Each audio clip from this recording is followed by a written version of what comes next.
Bismillahirrahmanirrahim. Assalamualaikum warahmatullahi wabarakatuh. Selamat sejahtera dan salam Malaysia Madani. Bak kata pepatah tak kenal maka tak cinta. Jadi izinkan saya perkenalkan diri. Nama saya Nur Afrina Syuhada binti Kamarudin. Saya berumur 16 tahun. Saya belajar di Qualification Puteri yang terletak di daerah Temelung, Pahang. Kod sekolah saya ialah CEA 7001. Hobi saya ialah mendengar lagu, membaca buku dan menonton televisyen. Cita-cita saya pula ingin menjadi seorang guru. Remaja ataupun dikenali sebagai budak zaman sekarang, mereka lebih menyukai buku ataupun novel tentang percintaan, tetapi saya lebih menyukai tentang misteri. Saya berasa amat teruja untuk kongsikan mengenai sebuah novel yang telah saya baca, iaitu novel yang berjudul The Memories of Sherlock Holmes. Buku ini ialah hasil karya seorang penulis bernama Sir Arthur Conan Doyle. Ia diterbitkan pada tahun 2020 oleh penerbit X.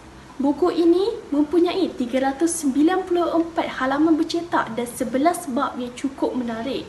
Buku ini dijual dengan harga RM25 di Semenanjung, manakala di Sabah dan Sarawak RM28. Di dalam novel ini terdapat banyak isi menarik, jadi ayo kita dengarkan. Novel ini menceritakan tentang kepintaran dan kebolehan deduksi Sherlock Holmes dalam menyelesaikan pelbagai kes yang pelik dan mencabar. Sir Arthur Conan Doyle menampilkan detektif terkenal iaitu Sherlock Holmes dan sahabatnya Dr. John Watson. Ia mengandungi beberapa kes menarik yang diselesaikan oleh Sherlock Holmes dengan kebijaksanaan dan teknik deduksinya yang luar biasa. Salah satu cerita paling terkenal dalam koleksi ini adalah The Final Problem, di mana Sherlock Holmes berhadapan dengan musuh utamanya iaitu Profesor Moriarty. Cerita ini seolah-olah menamatkan kisah Sherlock Holmes apabila dia dan Profesor Moriarty terjatuh ke dalam Reichenbach Falls. Dalam novel ini terdapat beberapa pengajaran yang perlu kita ambil.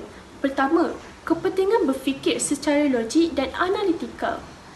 Sherlock Holmes menggunakan pemerhatian yang tajam dan pemikiran logik untuk menyelesaikan kes.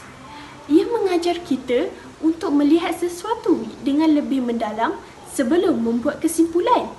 Kedua, jangan mudah percaya tanpa bukti.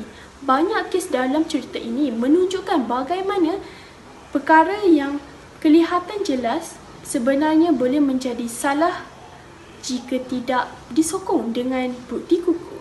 Ketiga, ketekunan dan keberanian dalam menghadapi cabaran. Sherlock Holmes menghadapi banyak bahaya dalam tugasnya, tetapi dia tidak pernah berputus asa dalam mencari kebenaran, menunjukkan kepentingan, ketabahan dan keberanian dalam kehidupannya. Akhir sekali, pentingnya kerjasama dan persahabatan, iaitu Dr. John Watson memainkan peranan penting sebagai sahabat setia Sherlock Holmes. Dia membuktikan bahawa kerja berpasukan dan kepercayaan antara rakan boleh membawa kejayaan. Pada pendapat saya, buku ini sangat sesuai bagi mereka yang meminati kisah detektif dan ingin belajar cara berfikir secara kritikal dalam menyelesaikan masalah.